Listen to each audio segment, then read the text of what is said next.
Well, I just got a package in the mail. We're going to take a look at this new dash harness. New to me, definitely an old dash harness.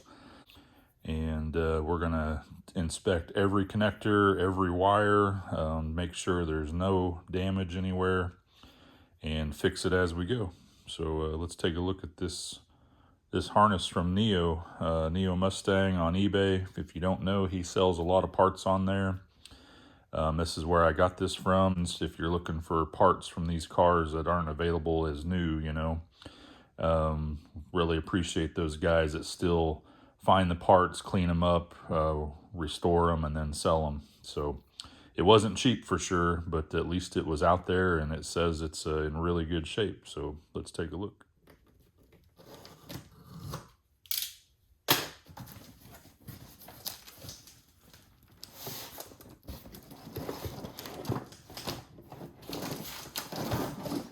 '87 to '89 Ford Mustang, November 2025 dash harness, V8 and 2.3. He's zip tied a lot of these bundles together, kind of where the break-offs are.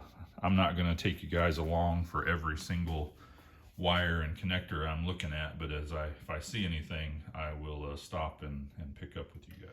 Now, this is not going to be a quick process. This is going to take me quite a while. I'm going to basically look at every single connector. I'm going to push and pull on every wire to make sure they're seated well and that the connectors' locking tabs are not broke. I'm going to look at every terminal. I'm going to clean every connector and terminals with my spray cleaner and a brush. I'm going to look that the locking tabs are there, and if any other tabs are broken, I just want to know that. I'm going to look at each wire.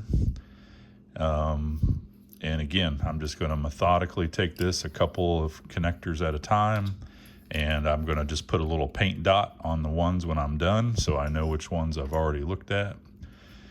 So I'm going to do all that first. I'm going to do all this visual checking for damage before I worry too much about actually cleaning of everything. I'm also not going to do a ton of taping and all along every bit of this. The more you tape all this up tight, the less you can actually move it around and get it into place.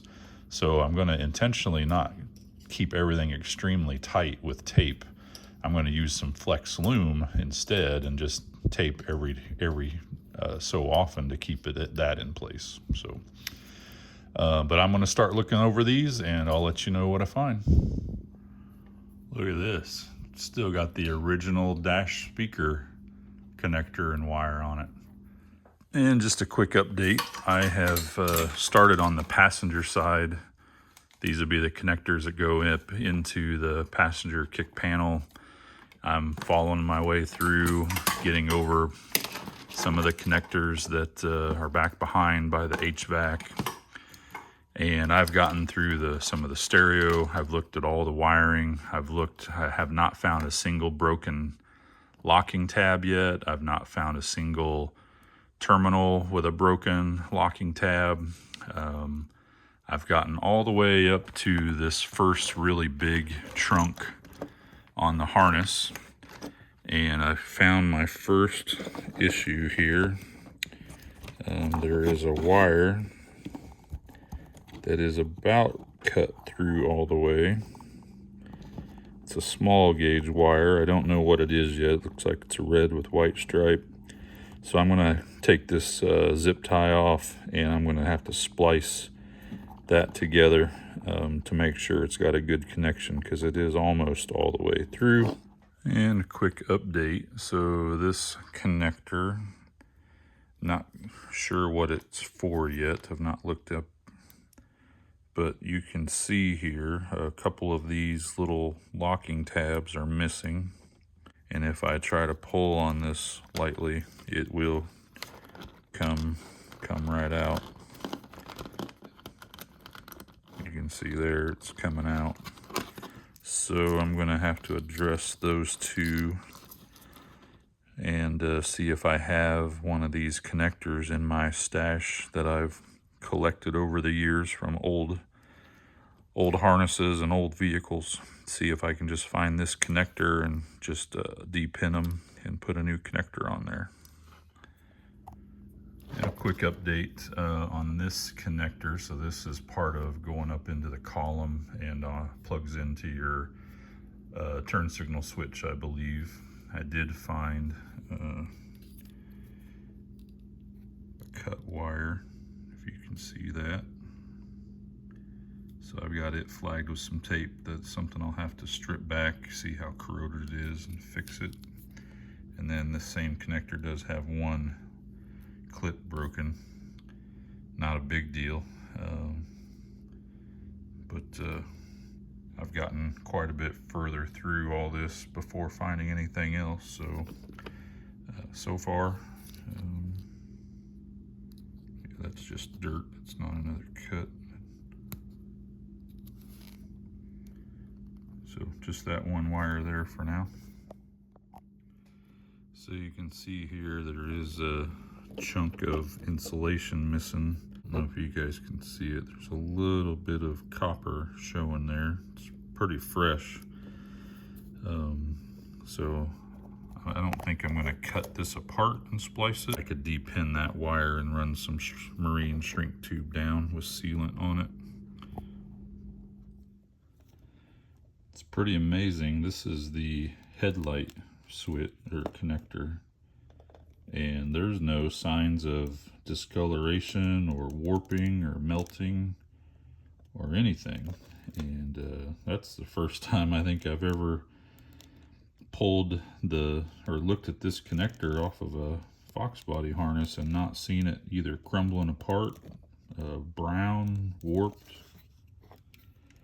As I'm getting to the fuse box here, you know, I'll take a look at this. It's kind of nasty. I might replace it. I'll definitely replace the flasher back here. It's pretty corroded in there. I'll have to clean those terminals up. I've been paying a lot of attention to the wires, especially where the natural bends are from when it was in the car. Just looking for potential cut wires where you have bends. And I've been, you know, splaying the wires apart to look inside there. Everything looks really good so far in this big trunk here on the driver's side.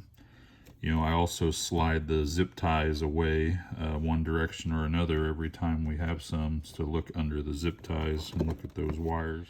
If I got this into the car and then had an issue with something not working and it was because of one of those cut wires, I don't know that you would ever be able to find that if I didn't look for it now and fix it. So just those two alone have made this couple of hours I'm putting into this well worth it.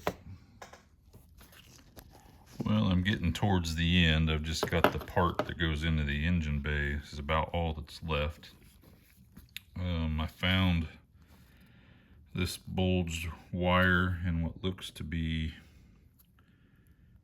it doesn't really look cut recently, but you can definitely see through into the sheathing, and there's some old copper exposed. It's kind of tarnished, and I'll bet it's corroded from there all the way to the end. And then it's that fourth connector from the right. It even looks like the little locking tab is kind of damaged, so I'm not sure what's happened here. I'm not sure what connector this is yet. Maybe it's speed control, or goes into some module. I'm not sure yet. It's really close to where it goes in through the firewall to the engine bay, but I'm gonna have to address that somehow, and we'll save that for another day when I'm just in the mode of fixing stuff. Right now I'll just tape it to tag it and move on. And as I get into the engine bay side, you can see this one red wire. It's kind of crumbling apart, the insulation. It's been that way a long time. If you look in here, all three of these connectors are corroded. So I'm gonna have to take those out and clean them. I'm gonna have to cut this red wire back some and replace it or splice into it. It looks like all the connectors or all the wires on this connector might be a problem, but I don't see any damage on the others unless it goes back further in here. So more to come on that one. Well, I'm almost finished. I've taken all the old tape off of the part that goes into the engine bay because I want to be able to see everything and not skimp out, just because it would save a little bit of time. I did find this has been pretty hot, melted. It's got a cut in the wire right as it's entering the connector. And if you can see here, that middle connector looks corroded. So we'll have to address that. I think if my bearings are right, I'm pretty sure this is what goes to the brake master cylinder.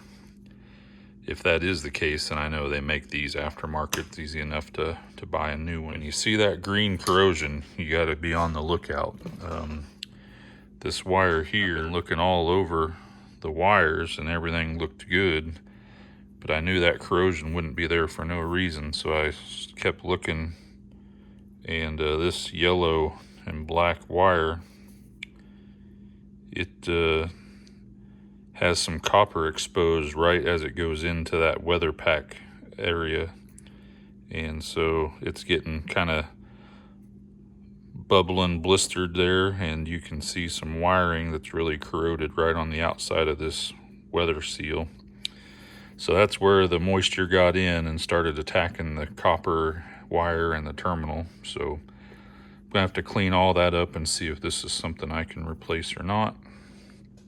If I can, I will. If I can't, then I'll just have to clean it up real good and de-pin it, put it back together. So I just got a few more things to look at. We're about done here, finally.